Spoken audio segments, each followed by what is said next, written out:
ಮನದಾಳದ ಮಾತು. ನಾನು ರೇಖಾ.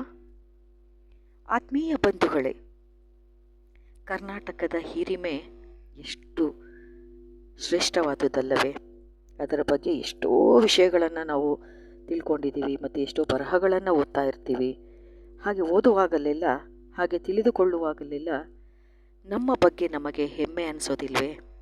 ಕನ್ನಡಿಗರಾಗಿ ಕರ್ನಾಟಕದಲ್ಲಿ ಜನ್ಮ ತಾಳಿ ಕನ್ನಡವನ್ನು ಮಾತನಾಡುತ್ತಾ ಕನ್ನಡವನ್ನೇ ನಮ್ಮ ಭಾಷೆಯನ್ನಾಗಿ ಇಟ್ಟುಕೊಂಡಂತಹ, ಉಳಿಸಿಕೊಂಡು ಬರ್ತಾ ಇರುವಂತಹ ಸಮಯದಲ್ಲಿ ಕರ್ನಾಟಕದ ಹಿರಿಮೆ ಗರಿಮೆಗಳ ಬಗ್ಗೆ ಹೆಚ್ಚು ಅರ್ಥವಾಗ್ತಾ ಹೋಗುತ್ತೆ. ಹೀಗೆ ಸ್ವಲ್ಪ ದಿನದ ಹಿಂದೆ ಒಬ್ಬರು ಕನ್ನಡದವರು ದುಬೈಗೆ ಹೋಗಿ ತಮ್ಮ ಕೆಲಸಕ್ಕೆ ಅಂತ ಹೋದವರು ಅಲ್ಲಿ ಎಷ್ಟೋ ಜನರು ಸಂಕಷ್ಟದಲ್ಲಿ ಸಿಲುಕಿ ಹಾಕಿಕೊಂಡದ್ದನ್ನು ನೋಡಿ ತಮ್ಮ ಕೆಲಸವನ್ನು ಮರೆತು ಅವರಿಗೆ ಸಹಾಯ ಮಾಡುವಲ್ಲಿ ನಿಂತರು. ಹಾಗೆ ಸಹಾಯ ಮಾಡಿ ಅವರೆಲ್ಲರ ಮೆಚ್ಚುಗೆಗೆ ಪಾತ್ರರಾದರು. ಇದಕ್ಕೆ ಅಲ್ವೇ ಹೇಳೋದು, ಕನ್ನಡಿಗರು, ಮಂಗಳೂರು ಭಾಷೆಯಲ್ಲಿ ಹೇಳೋದಾದರೆ, ಕನ್ನಡಿಗರೆಲ್ಲವೋ ವಿಶಾಲ ಹೃದಯದವರು ಅಲ್ಲವೇ? ಅದು ಎಷ್ಟು ನಿಜ ಅನಿಸುತ್ತಲ್ವ? ಆ ನಿಟ್ಟಿನಲ್ಲಿ ನನ್ನದು ಒಂದು ಮನದಾಳದ ಮಾತು. ಕನ್ನಡಾಂಬೆಯ ಪುತ್ರರು, ಉತ್ತಮರು ನಮ್ಮ ಹಿರಿಯರು, ಹೀಗಿದ್ದೇವೆ ನಾವು ಕನ್ನಡಿಗರು.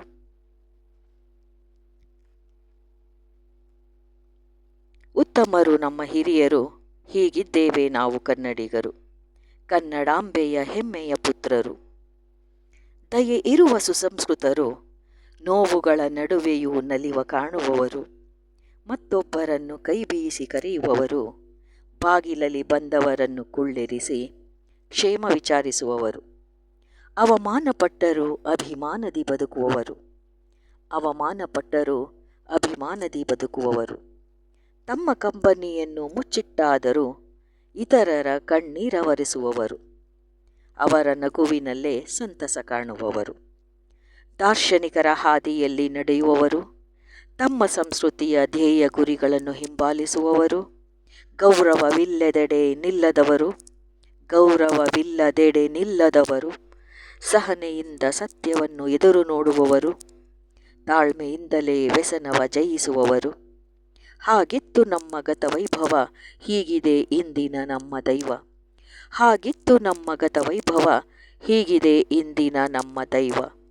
ಹಾಗಿದ್ದರೂ ನಮ್ಮ ಹಿರಿಯರು, ಹೀಗಿದ್ದೇವೆ ನಾವು ಕನ್ನಡಿಗರು. ಹಾಗಿದ್ದರೂ ನಮ್ಮ ಹಿರಿಯರು, ಹೀಗಿದ್ದೇವೆ ನಾವು ಕನ್ನಡಿಗರು. ಧನ್ಯವಾದಗಳು.